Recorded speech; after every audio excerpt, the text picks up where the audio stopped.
పై commission విచారణ ముగిసింది. Report ప్రభుత్వానికి చేరింది. ఇందుకే పీసీ ఘోష్ కమిషన్ రిపోర్టులో ఏముంది? ప్రభుత్వం తదుపరి చర్యలు ఎలా ఉంటాయి?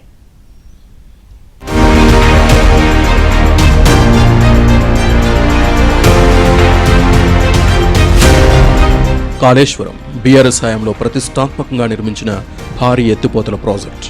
ఈ ప్రాజెక్టు నిర్మాణం నుంచే ఎన్నో వివాదాలకు కేంద్ర బిందువుగా మారింది. ప్రాజెక్టులోని మేడిగడ్డ బ్యారేజ్ గత అసెంబ్లీ ఎన్నికలకు ముందు కుంగడం స్టేట్ పాలిటిక్స్ ను షేక్ చేసింది. దీంతో రేవంత్ రెడ్డి సర్కార్ అధికారంలోకి వచ్చిన వెంటనే కాళేశ్వరం పియోస్ కుంగడంపై విచారణ జరిపి రిపోర్టు ఇవ్వాలని supreme court retired judge PC Ghosh నేతృత్వంలో జ్యుడిషియల్ కమిషన్ను నియమించింది. సుదీర్ఘ విచారణ జరిపి ఫైనల్ రిపోర్ట్ గురువారం ప్రభుత్వానికి అందజేసింది. 15 నెలల పాటు 116 మందిని కమిషన్ విచారణ చేసింది.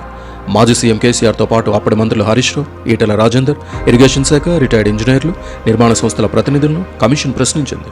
కాళేశ్వరం ప్రాజెక్టులోని మేడిగడ్డ, అన్నారం, సుందిళ్ల బ్యారేజ్ నిర్మాణ లోపాలు, డిజైన్ సమస్యలు, ఆర్థిక అవకతవకలపై వాంగ్మూలం తీసుకున్నారు. వారిచ్చిన స్టేట్మెంట్ ఆధారంగా 650 పేజీలతో నివేదిక సిద్ధం చేసింది. జూలై 31తో గడువు ముగియడంతో నివేదికను నీటిపారుదల శాఖ కార్యదర్శి రాహుల్ బొజ్జాకు అందజేసింది. దీనిపై కేబినెట్లో చర్చించి తదుపరి చర్యలు చేపట్టే యోచనలో ప్రభుత్వం ఉంది.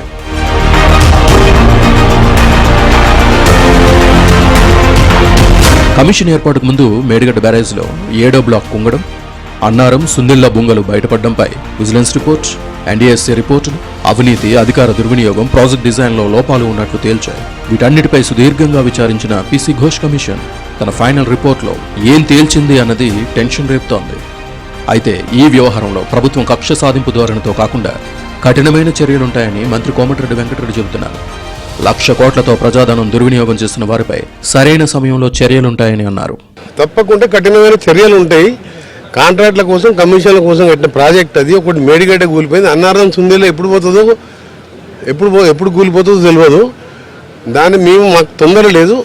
Supreme court retired judge BC Ghosh గారు అనే న్యాయమూర్తి, చాలా పేరు ప్రఖ్యాత న్యాయమూర్తి, ఆయన ఇచ్చిన రిపోర్ట్ ప్రకారం దాని మీద చర్యలు ఉంటాయి.